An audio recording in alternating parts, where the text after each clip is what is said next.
Kapihas ako ninyo, padayon, manakog kaon. Just we have 1 meal a day, 1 rice a day lang ho tayo.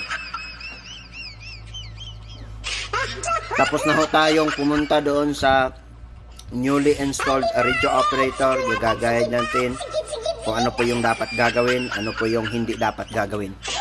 Kung ano pa yung dapat gagawin. Lalo mga kaibigan, we just to anticipate everything on this universe as a law enforcement officer of the country.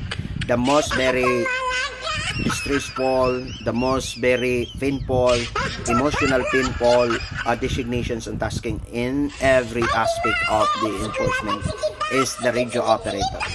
And that radio operator, mind you all, it is considered a silent pillars in every successful or not successful responding incident, responding disasters and emergency response, legitimate operations, everything now and then that would happen in our EOR, in our country. The silent pillar on that is the radio operator. Even the airplane or in the CAAP or in the aviation, in the airport, the airplane or the jet, they could not fly without prior consultations and approval by the air traffic control. It called a normalized as a radio operator. Without that, without a permissions, and then you cannot land and you cannot take off. That is protocol in the air traffic control. But here on the land, to dispatch foot patrollers, bike patrollers, motor cops patrollers, and mobile patrollers are under by the designations of the radio operator, mga kaibigan, in order to have a successful operations or even in the moderate successful operations in emergency response, in legitimate operations and many others that to be anticipate in every time now and then as a radio operator, mga kaibigan. That is a most very important thing and the greatest pillars of every dispatching orders or every deployment plan was prepared or prepared by the operation sections in every stations in the PNP. Without the radio operator, without the driver, without the brain and the heart or the liver to be filtered everything as the part of these, mga kaibigan, all that is considered as useless and nothing.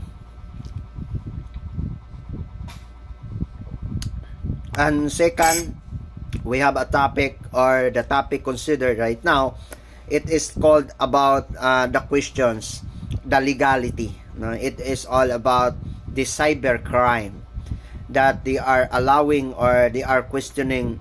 They are allowed by law in the big question mark. It is not allowed by law in any investigative agencies here in the country, even in the aid of legislations, without a cyber warrant to look or to investigate or to confiscate your own things, which is the mobile phones and the server or the computer itself, without a proper or the legal documents coming from the court. That is called under falling of the Philippine Constitution, the Republic Act or the Special Law of the Land, which is the Republic Act of 2012, if I am not mistaken, because I am not the expert, mga kaibigan. That is a cybercrime law in the country, mga kaibigan. That is Republic Act 10175, if I am not mistaken, just to look at and go to the expert if you want.